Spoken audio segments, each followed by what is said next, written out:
Okay, so a couple of announcements that you guys need to be very much aware of.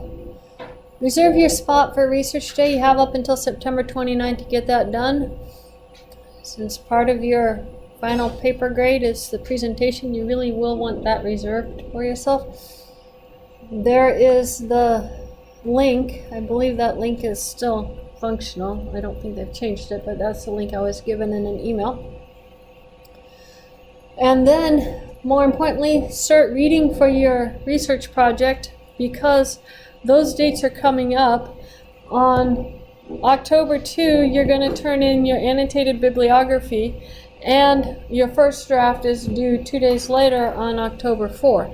You can't have your first draft written if you haven't read anything yet. And the information I'm looking for is more than you're going to be able to compile in one long night of writing. I don't want you to just try and get something together. You won't get a good grade on it. We'll just put it that way. Those are pretty easy to spy. So your first draft is your first what you feel is a final draft. Because then I'm going to mark it up and we're going to make some changes to it, and it's going to go back to you. You're going to change it. You're going to send it back to me. I'm going to mark it up again and send it back to you. So that revisioning process I'm required to do for it to be a writing class, and therefore I need to be able to have those papers to be able to make the revisions and get them back to you guys. So make sure it's a completed paper that you're giving me as your first draft, not a rough draft. Everybody always asks, what is an annotated bibliography? It is simply a list of your sources in bibliography format, and then after each source, tell me in a short paragraph, 2 to 3 sentences, the information that that source is giving you, how that source applies to your paper.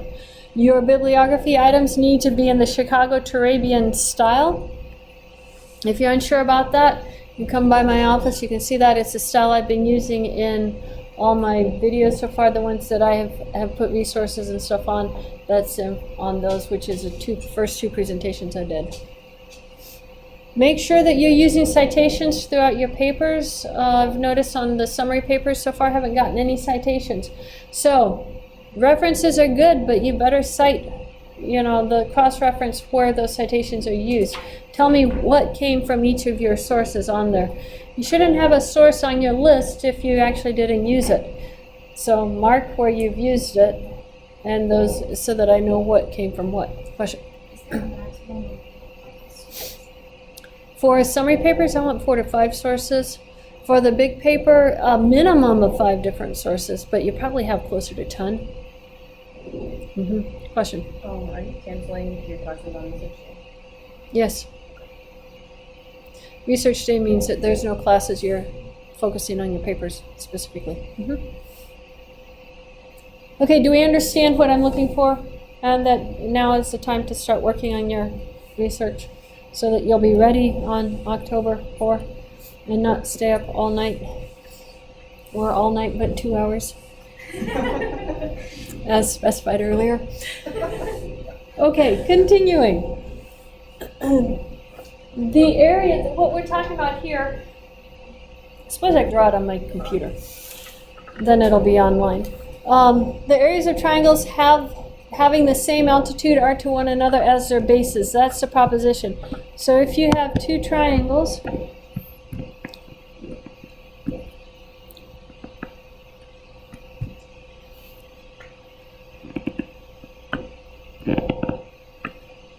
they all come from our point A. I'm not very good at this. This is going to be B, this is D, C, this is D, and this is E. So I'm looking at this triangle right here, and I'm looking at this triangle right here. They have the same altitude because they come from the same straight line. On the bases are on the same straight line, so they have the same altitude. And so what it's saying is that the areas of the triangles, the area of triangle ABC is proportional to the area of triangle ADE in proportion to the proportion of the bases. That's what that problem is saying. Now, they had two different ways of proving this, and we're going to go over both of those proofs. You guys will want to put away your cell phones because you lose your class participation points if you're on your cell phones. Okay. Any two triangles having the same altitude, we have two propositions we use to show this. Triangles having equal bases and equal altitudes have equal areas. And of any two triangles having the same altitude, that one has a greater area which has the greater base. So you're going to have a bigger area if you have a bigger base. That means our triangle, the way that I've got it drawn, our triangle ABC should have the bigger area than triangle ADE because it has a bigger base. And that's the two propositions that we're going to use. So the first proof, this one is the proof by the Pythagoreans. And it's going to have incommensurable line segments. So consider triangles ABC and ADE with bases BC and DE having the same altitude. So we have the same altitudes on them just like I had drawn on the previous one.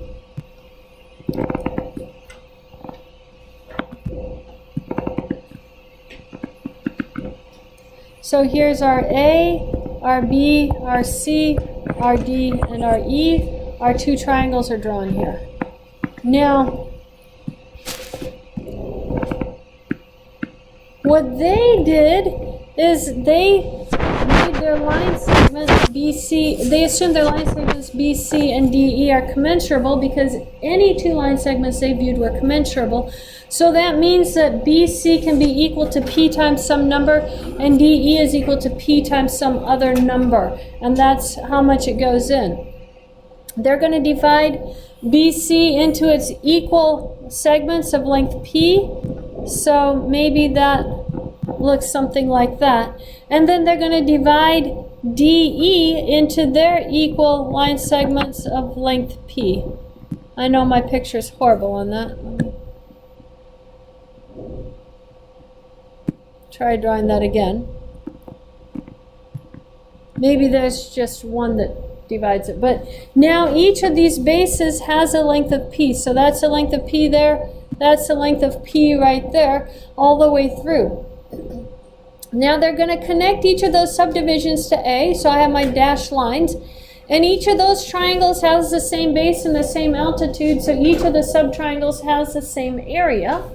And they're going to say, okay, the bigger triangle in the picture I drew has 3 times the area, and the little triangle has 2 times the area. There are 2 little subtriangles in the little one, and 3 of the subtriangles in the bigger one, the way I drew it. Well, what they're going to say is, that means that the area of triangle ADE, well, we'll put it this way, the area of triangle ABC in relationship to the area of triangle ADE has to be proportional to the number of subtriangles they had. N for the first one, N for the second. But remember, B times C was P times N, and D times E was P times M. The P's would cancel and you get N to M.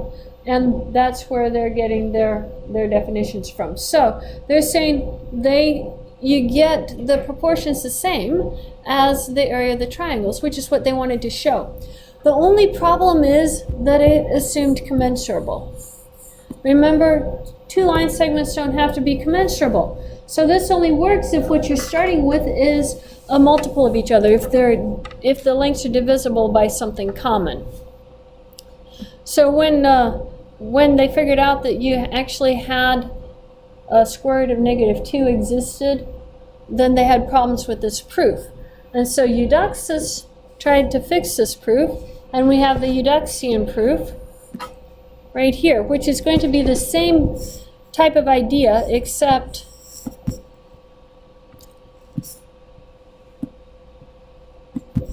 here's my triangles A, B, C,